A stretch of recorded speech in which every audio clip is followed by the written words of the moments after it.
So tell me, do you want a dog? You want a puppy?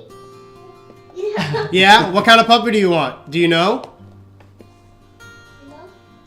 There's actually a dog that can detect seizures.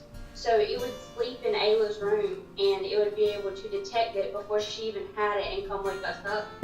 But it does give a great peace of mind because with your profession, you being out of town a lot, and then with your wife's heart condition and your daughter's condition as well, it does give great peace of mind knowing that there's a dog that can respond if anything does happen. What's the degree of risk?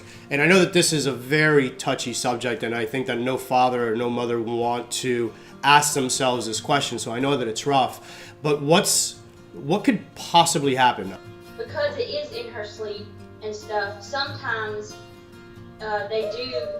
people with this condition foam at the mouth or drool a lot, and they're, like Anthony said earlier, they would choke on their spit or their the foam and just drown, and we wouldn't know. So you're telling me that with this condition that she has, there is a very real life scenario that you could be sleeping, she could be sleeping in her bed, and this would go completely unannounced, and you guys could potentially lose your daughter without even knowing.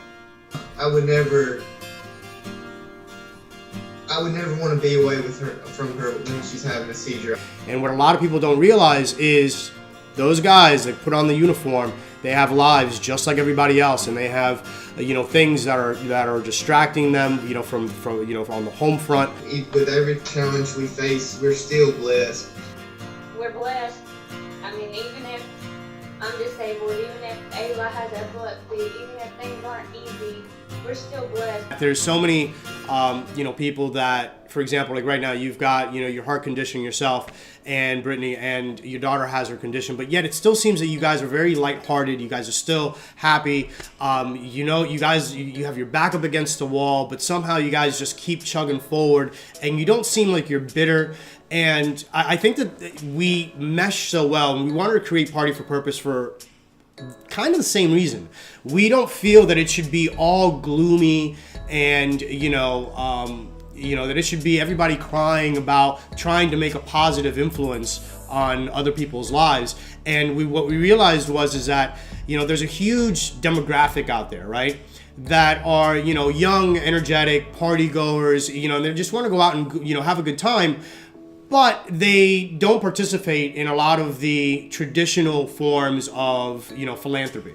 They don't, stroke a check out to, a cancer association or heart research or, whatever the case may be. But if we can go ahead and have a fun, energetic environment with those kind of people, and knowing that while we're having fun and while we're smiling and while we're laughing and while we're amongst good-hearted people, we can help affect lives like yours and truly genuinely make a difference, it's all the better. Because right now we're having this conversation, and there's an undertone of worry.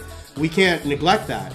But what there is there's more of a tone of hope in everybody's voice. There is more of a positive outlook in everybody's future. So for us, I feel that it was a perfect match to say, hey, listen, let's get together. Let's go ahead and create, fun, lighthearted environment, type of environment, and cause a positive impact along the way.